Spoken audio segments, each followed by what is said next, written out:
And with California desperately in need of new housing, some Bay Area cities are getting creative. John Ramos is in San Ramon with a look at how one business complex is adapting after the pandemic emptied out office buildings all across the country.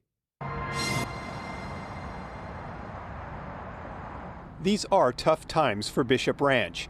Chevron has moved its global headquarters out of the area, and late last year, human resources company Robert Half International ended its lease, leaving this entire office building vacant with desks and furniture still in it. The Bay Area Council Economic Institute has been studying the issue, and we asked Executive Director Jeff Belisario to explain what's going on. Post-pandemic, we are in a new world of remote work, one that is likely permanent in some ways.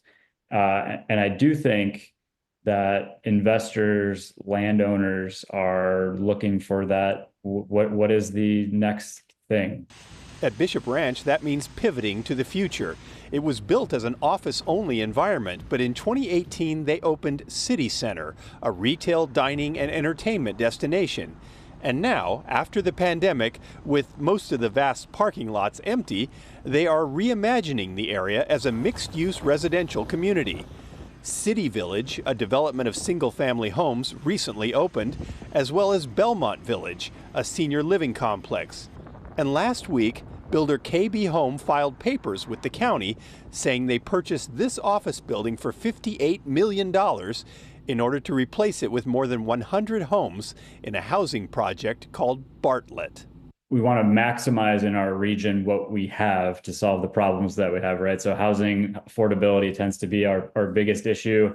We don't have a ton of land to build new housing, right? So I think just like that idea, it sets the stage for this, which I think is, that type of innovation we need. And Belisario says there's a reason they're focusing on a place like San Ramon rather than the larger population centers like San Francisco.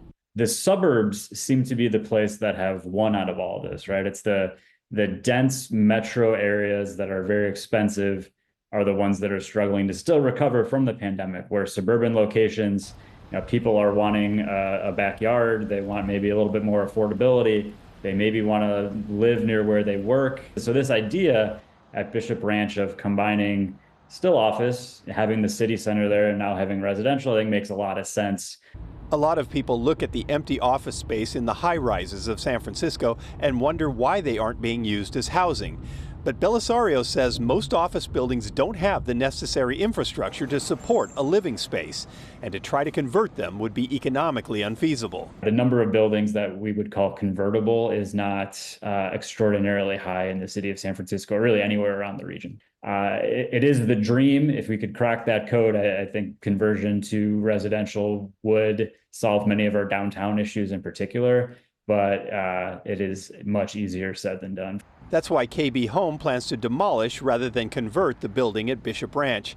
It's a new way of looking at things, but Belisario says there is still plenty about the Bay Area to be optimistic about the future. You look at all the metrics on AI companies and employment. We still have all the great universities here. We still beat Texas in the weather most days out of the year. So I think the opportunity now is how do we re-envision our downtowns, re-envision our land use policies so that we're not stifling that next wave of growth. In 1906, the earthquake all but destroyed San Francisco, but it rose from the ashes to be something even greater, and there's no reason to believe it won't happen again. And the current plan at Bishop Ranch is to build more than 8,000 new homes on the 858-acre property. That's enough to accommodate 25,000 to 30,000 residents.